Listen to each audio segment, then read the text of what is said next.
기도하겠습니다. 하나님 아버지 감사합니다. 오늘 예배 가운데 주 성령 하나님을 초청합니다. 성령 하나님께서 우리 안에 내주하여 주시고 오늘 예배를 통해 하나님을 경험할 수 있는 예배가 되게 하여 주옵소서. 전염병으로 인하여 수많은 사람들이 고난과 고통과 비통 가운데 빠져 있습니다. 주님께서 그 신음한 소리를 들으시고 고쳐 주옵소서.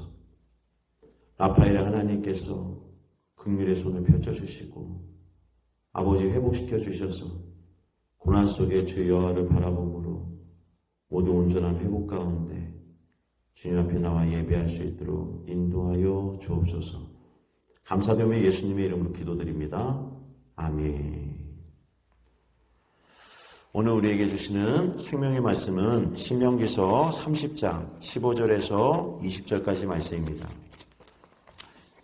신명기 30장 15절에서 20절까지 말씀입니다.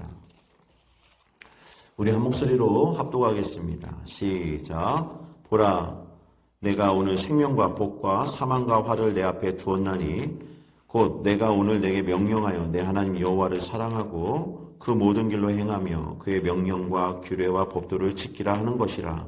그리하면 내가 생존하며 번성할 것이요 또 내 하나님 여호와께서 내가 가서 차지할 땅에서 내게 복을 주실 것임이니라. 그러나 내가 만일 마음을 돌이켜 듣지 아니하고 유혹을 받아 다른 신들에게 절하고 그를 섬기면 내가 오늘 너희에게 선언하노니 너희가 반드시 망할 것이라. 너희가 요단을 건너가서 차지할 땅에서 너희의 날이 길지 못할 것이니라. 내가 오늘 하늘과 땅을 불러 너희에게 증거를 삼노라.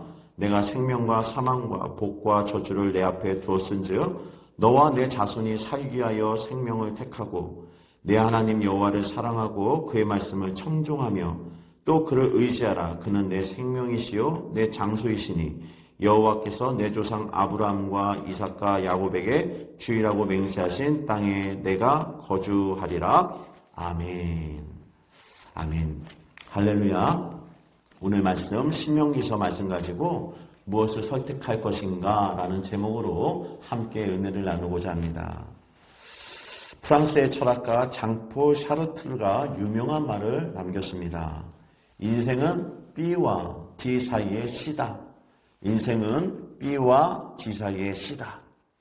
사람의 인생은 버스와 데드 그 사이의 초이스다라는 거예요.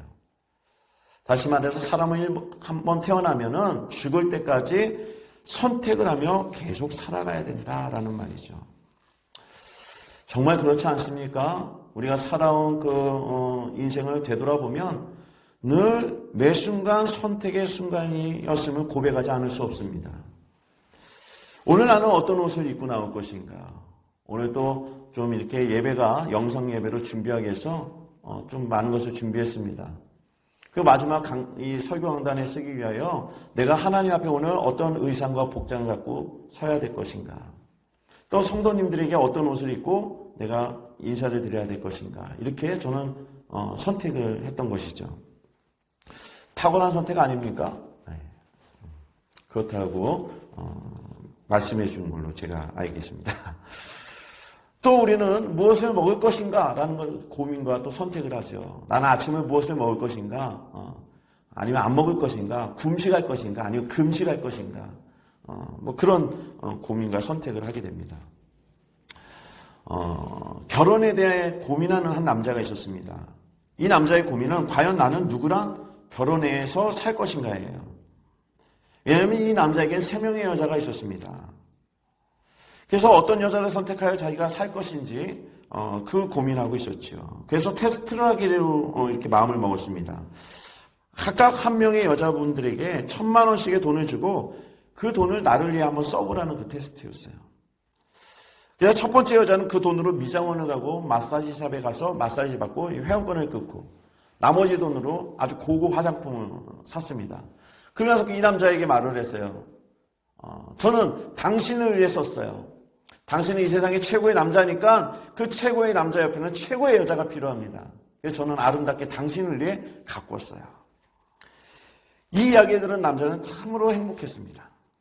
두 번째 여자는 이 돈으로 남자에게 선물을 다 했어요. 고급 넥타이, 고급 양복, 고급 스킨로션, 무슨 양말, 골프채 다 사서 선물을 주면서 남자에게 이렇게 얘기합니다. 이 모든 것을 당신을 위해 썼어요.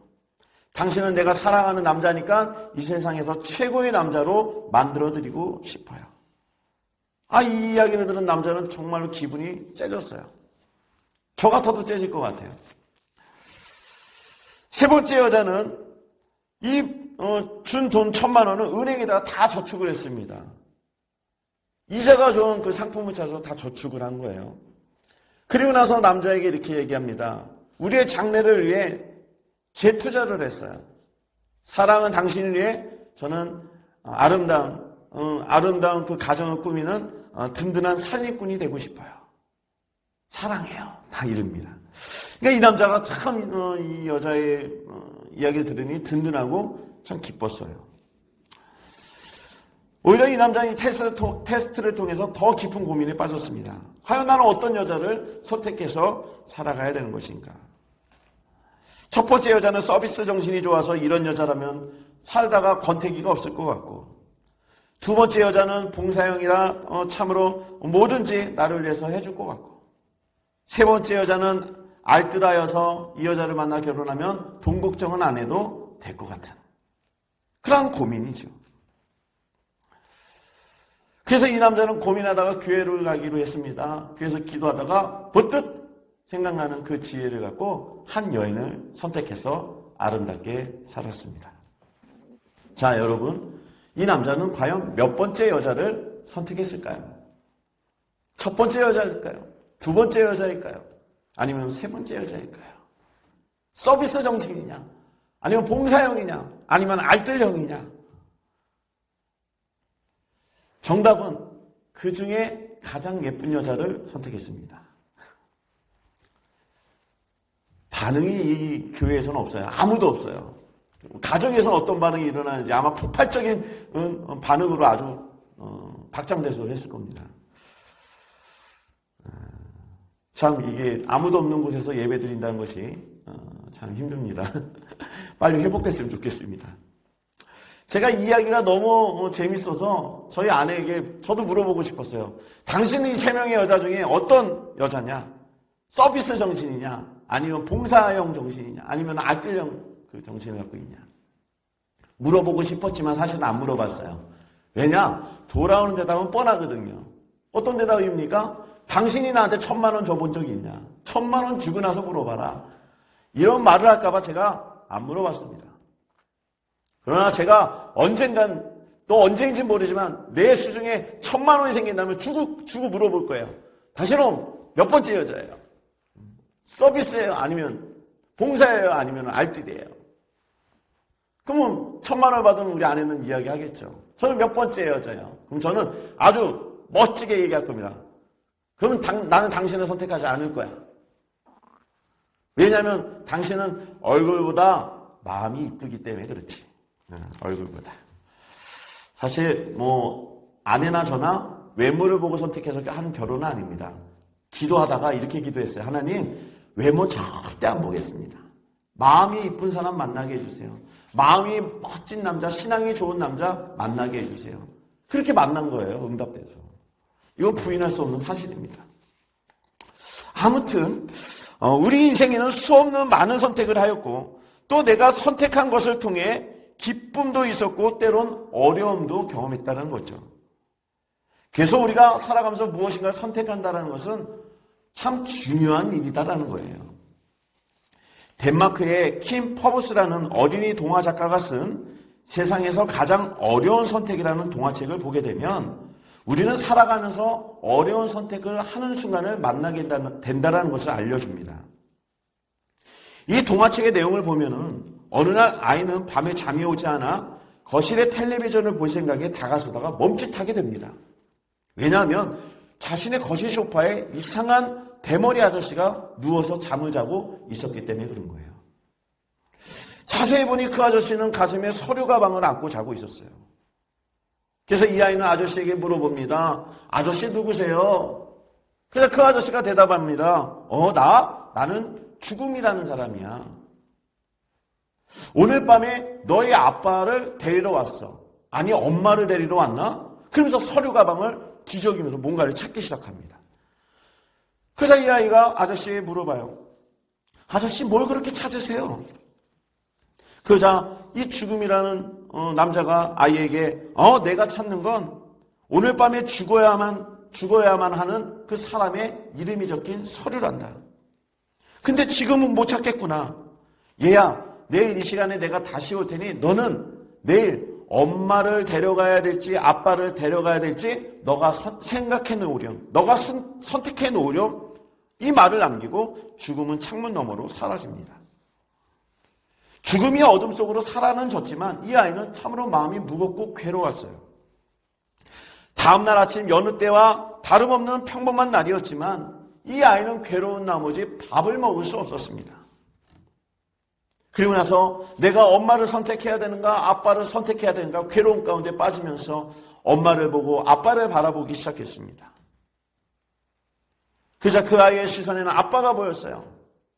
아빠는 신문을 딱 보더니 신문을 읽다가 막 화를 내기 시작합니다. 아니 이런 분노하기 시작하다가 또 어느 기사를 보니까 막 웃기 시작하는 거예요. 그럼 아빠의 모습을 아이가 목격하게 됩니다. 자, 이제 아이의 시선은 엄마에게로 향해서 엄마를 바라보게 됩니다. 엄마의 일상은 그 신발장에 딱 있는 신발들을 다 모조리 꺼내서 정리하기 시작하면서 불만과 불평하기 시작해요. 씻지도 않고 이렇게 신었다고 이거를 닦지도 않고 신고 다닌다고. 아빠와 엄마의 일상은 해도 그만 안 해도 그만인 그 시시한 일에 나쁜 감정을 쏟아내며 그 귀한 하루를 보내는 엄마와 아빠의 그 모습을 아이는 목격하게 됩니다. 그리고 나서 드디어 밤이 되었어요. 죽음이 다시 찾아와 아이에게 말을 건넵니다. 그래, 엄마와 아빠 둘 중에 누구를 선택했니? 아이는 고민하다가 그 죽음이란 남자에게 이렇게 대답합니다. 저는 선택을 못하겠어요. 그래서 죽음은 둘 중 한 명을 선택은 반드시 해야 된다고 아이에게 또 강요합니다. 그러고 나서 죽음은 그 아이에게 이렇게 얘기합니다. 얘야, 둘 중에 한 사람만 선택하는 게 뭐가 그렇게 어렵다고 그래? 아빠냐 엄마냐? 엄마냐 아빠냐? 그냥 말만 해라. 그럼 내가 데리고 갈 수 있다. 너가 그렇게 선택을 못하게 된다면, 정 그렇게 된다면 나는 너를 데려갈 수밖에 없단다. 이 말을 하면서 아이에게 웃기 시작합니다. 그래서 아이는 이내 고개를 끄덕이더니 그 죽음이라는 아저씨에게 이렇게 대답합니다. 그럼 그렇게 하세요. 아이는 이 말을 남기고 창문 옆으로 조용히 걸어가기 시작합니다.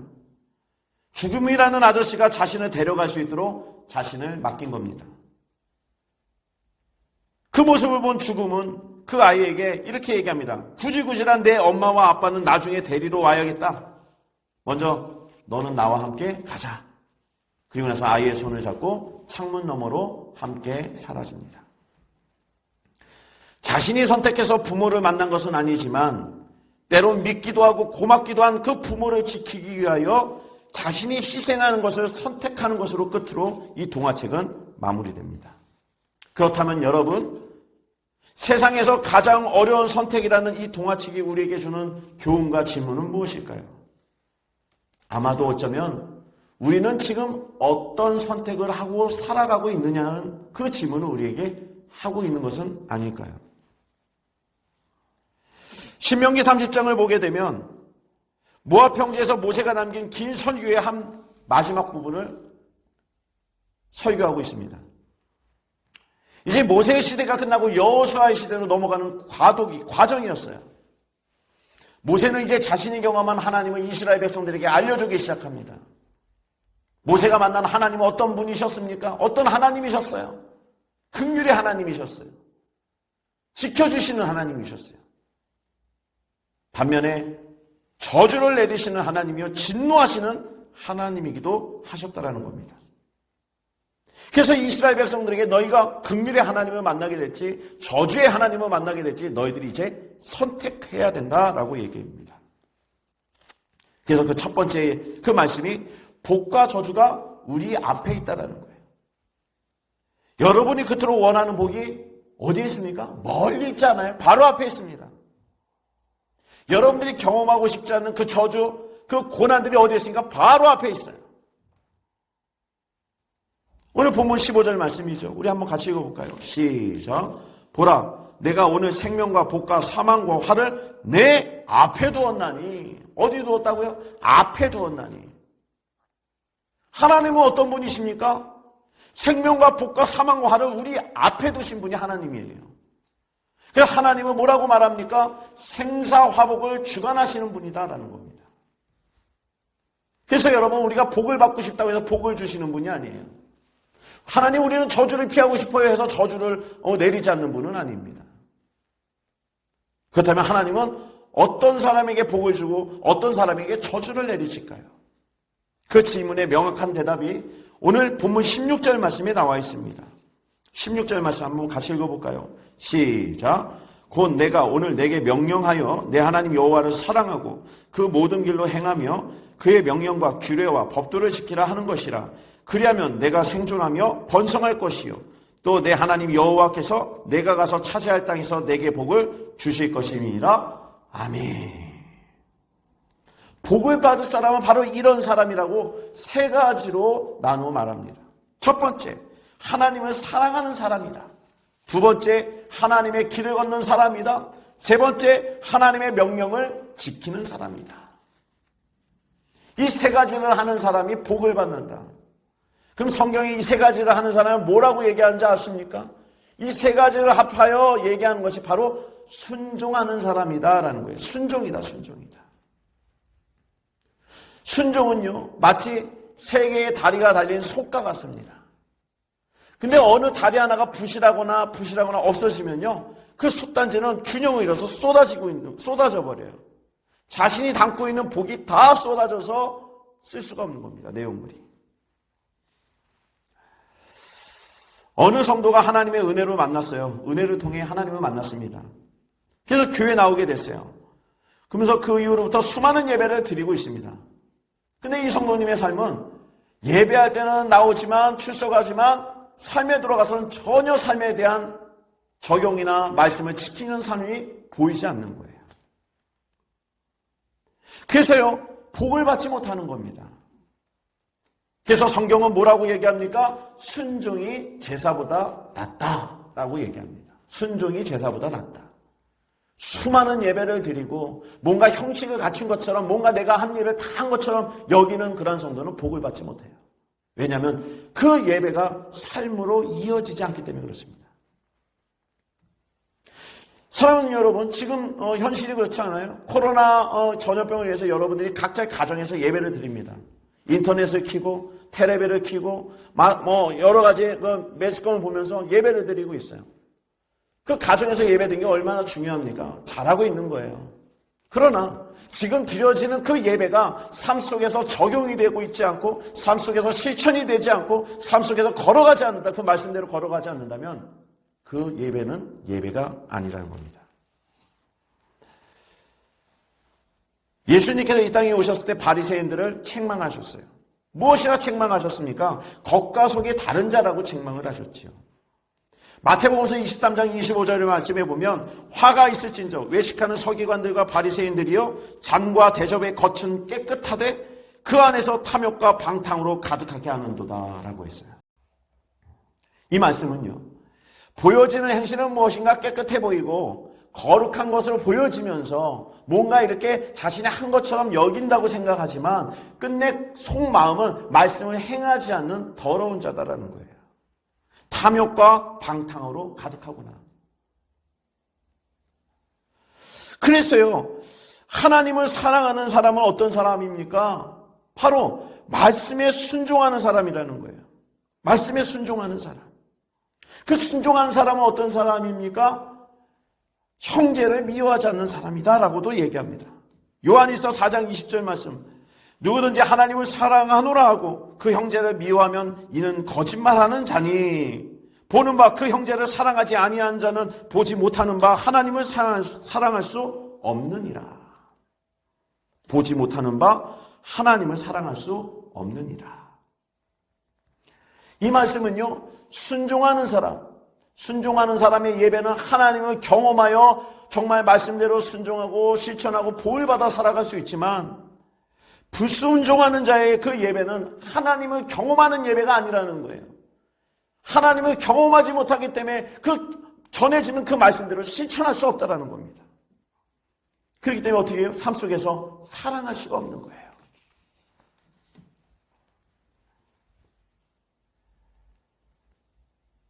사랑하는 성도 여러분, 이 말씀은요, 하나님을 경험하는 예배는 삶에서 실천할 수 있다는 겁니다. 내 생각과 달라도 하나님의 말씀이라면 순종할 수 있게 되는 것이고요. 내가 원하지 않는 길, 내가 전혀 생각한 것과 내가 경험한 것과 다른 그 길을 가게 할지라도 성령의 인도하는 길이라면 순종할 줄 알아야 된다는 거예요. 사랑하는 여러분, 인생을 광야 학교라고 얘기합니다.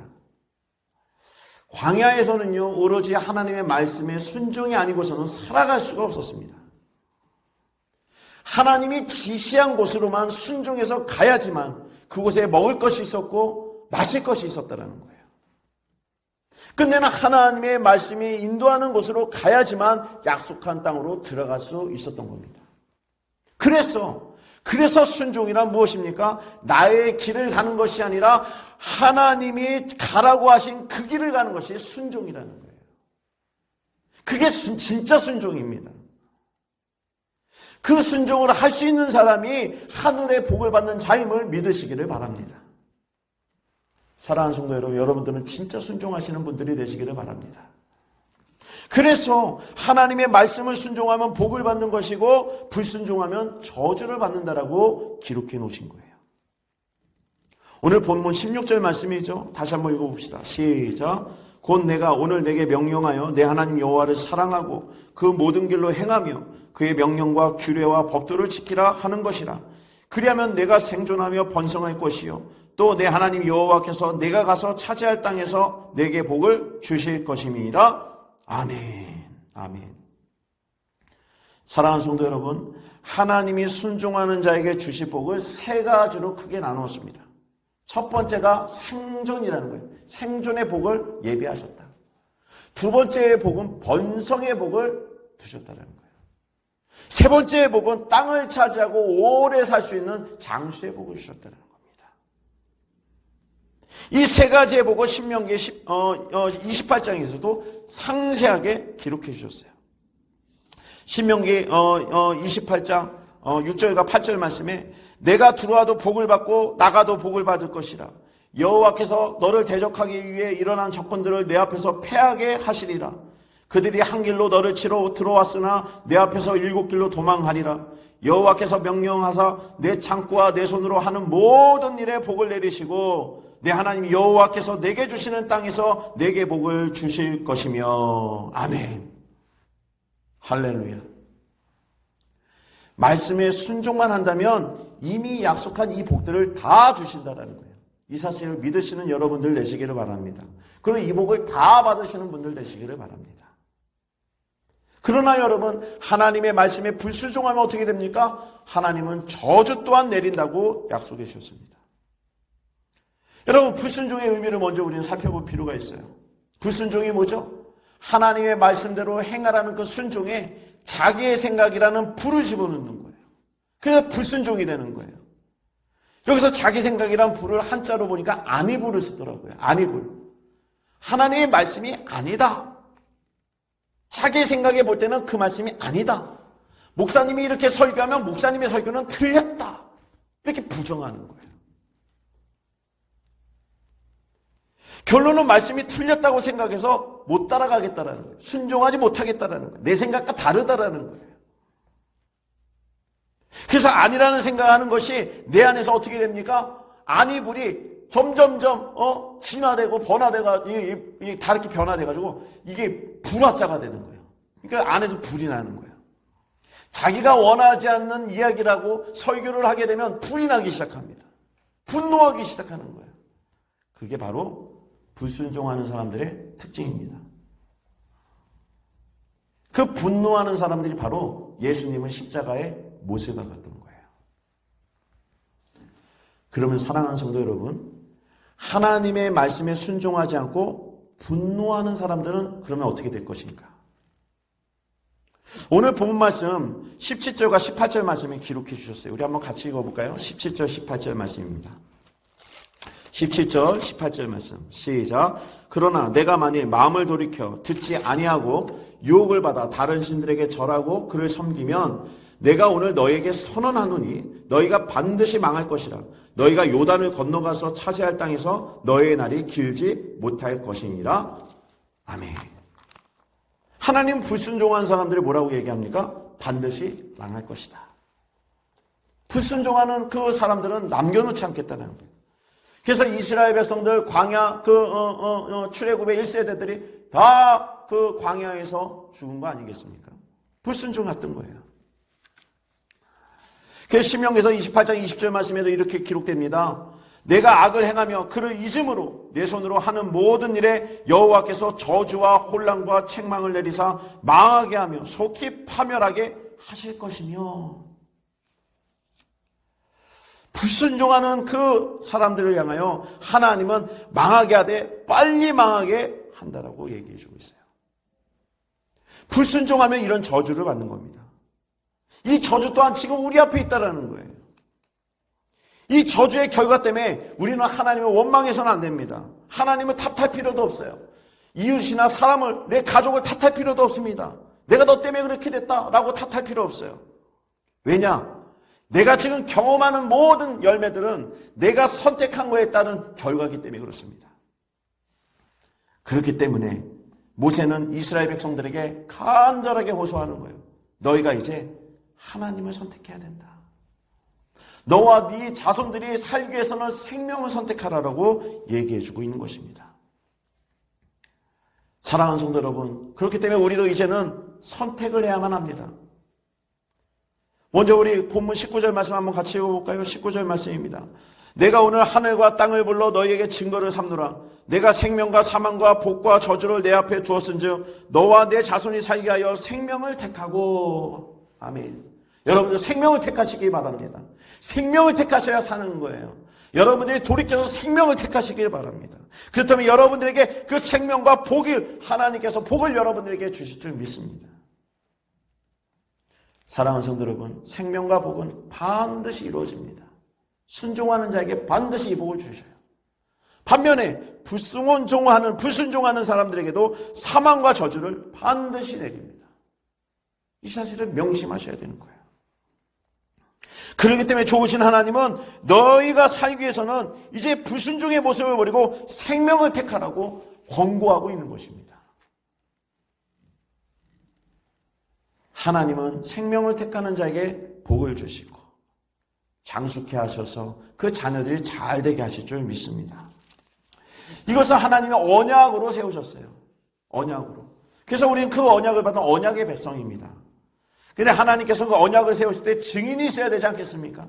증인이 있어야 돼요. 그럼 그 증인을 누구를 세웠는가? 하나님은 그 언약을 세우기 위해서 증인을 하늘과 땅을 삼으셨다는 거예요. 시편 50편 4절 말씀입니다. 하나님이 자기의 백성을 판결하시려고 위의 하늘과 아래의 땅에 선포하여. 하나님이 언약 백성을 세우기 위해서는 증인으로 먼저 위의 하늘과 땅을 증인으로 세웠다는 거예요. 이 말이 무엇입니까? 하늘과 땅이 변하지 않는 것처럼 나의 언약은 변하지 않을 것이다. 그 누구도 하늘과 땅을 거스릴 수 없을 것이다. 왜냐하면 우리의 모든 행실을 하늘과 땅이 다 지켜보고 있다는 거예요. 사람이 없는 그 은밀한 곳에서 내가 착한 행실을 통하여 어려운 이웃을 도울지라도 땅과 하늘이 증인이 되어준다는 거예요. 아무도 보지 않는 곳에서 비밀스럽게 내가 더러운 죄, 음란한 죄를 지을 때라도 하늘과 땅은 그 모습을 다 보고 있다는 거예요. 그리고 증인이 되겠다는 거예요. 많은 사람들은 나의 행실에 대해서 알지 못하고 말할 수 없겠지만 입을 다물고 있을지 몰라도 하늘과 땅은 하나님께 소리치며 고소할 것입니다. 그렇기 때문에 여러분들이 선택을 하셔야 되는 거예요. 믿는 자가 될지 불신자가 될지. 양이 될지 염소가 될지, 알곡이 될지 쭉정이가 될지, 열매가 될지 쭉정이가 될지. 참 이 말이 참 마음을 후벼팝니다. 사랑하는 여러분, 여러분들은 복을 받는 사람이 되시길 바랍니다. 저주받는 사람 되지 마세요. 천국을 가는 사람 되시고 지옥 가는 사람 되지 마십시오. 바라기는 우리 사랑하는 하늘영광교회 성도 여러분들이 생명을 택하여서 하나님이 주시는 그 아름다운 예비한 복들을 다 받아 누릴 수 있는 축복의 주인공들이 되시기를 주님의 이름으로 축원합니다. 아멘. 기도하겠습니다. 하나님 아버지, 우리의 선택이 하나님 앞에 놓여져 있습니다. 하나님 아버지 앞에 놓여진 이 선택이 생명을 선택하는 그런 아름다운 결정이 되게 하시고 결단이 되게 하시고 말씀의 길을 걷는 선택이 되게 해주시며 또 사랑을 실천할 수 있는 선택이 되어져서 하나님의 예비하신 복을 다 받아 누리는 귀한 성도들이 되게 하여 주시옵소서. 감사드리며 예수님의 이름으로 기도드립니다. 아멘.